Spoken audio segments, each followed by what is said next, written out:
Hello WPC friends and family, I'm back again with what's in the kitchen.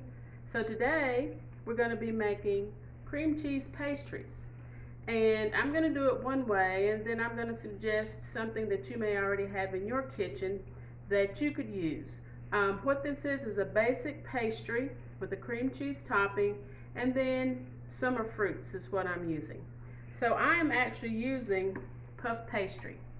Your puff pastry comes in two squares, and you want to make sure it's thawed. Then you want to cut your puff pastry into preferably 9 to 12 equal squares or rectangles. You see I've got some odd shapes here. It really doesn't matter. If you have a favorite shortbread recipe that you might use for strawberry shortcake, or a pound cake, or a biscuit that you would rather use, that's perfectly fine, but this is going to be done with puff pastry. So once you pull your puff pastry out of the box, let it thaw, then you want to lightly flour a surface and roll that puff pastry out to flatten it out just a little bit. Then you want to cut it into equal squares or rectangles. I've got, like I said, some various shapes here. And then you want to put an egg wash on it. And this is basically a scrambled up or mixed up egg. And what that does is it gives your dough a nice little shine when they're baking. Okay?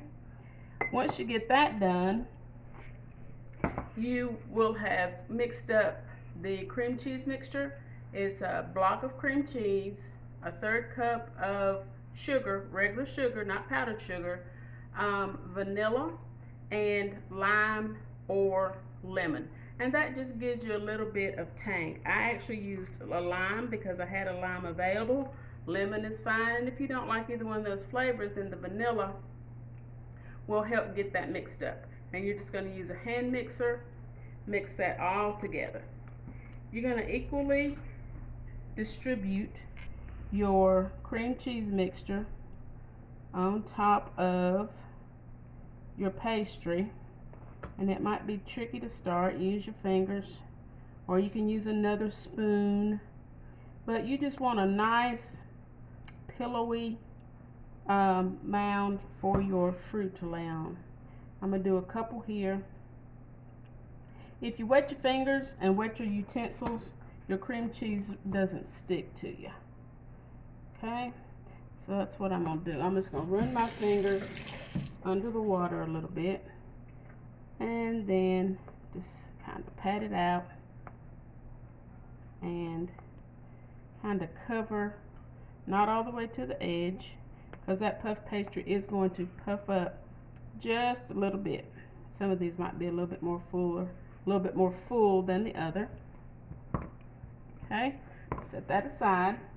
And the fruit that I used were peaches, cherries, and blueberries. Now, they don't look like their natural form, so what I did with this fruit is I macerated it. And what that means is that I've just added some sugar to it. I cooked the peaches down just a little bit with a little bit of lemon juice and sugar, so that they'd be just a little bit softer when they went in the oven, because it doesn't take this puff pastry long to cook. And you're just going to arrange them however you see fit to make it look pretty. Okay, so that's my peaches. Then I've got some cherries. I just pitted these cherries, added a little sugar, and I'm just going to mound them up on the cream cheese. Okay, make it look pretty. And then with my blueberries, these are blueberries from my blueberry bushes, I just cook them down with some sugar and a little bit of lemon juice, and it sort of looks like a jam. We're going to add that one on this one. Okay, get that in the middle. I'm going to finish these off with some raw sugar. It'll give them a little crunch as they're baking. And add a little bit of sweetness. This sugar isn't overly sweet. Okay. Alright, then I'm going to put these into the oven at 400 degrees. And what I'm looking for is for this pastry to puff up just a little bit and get brown around the edges. And we'll come up with something that looks a little bit like that.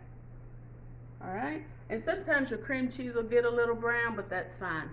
And you can add as much or as little cream cheese mixture as you like. You want the flavor of that fruit to come out with just a tad bit of sweetness behind it. So I hope you enjoy this recipe. Go out and use your fresh fruit, whatever fresh fruit you have, or your favorite fruit, and make it into a cream cheese pastry. Bon appetit. We'll see you next week.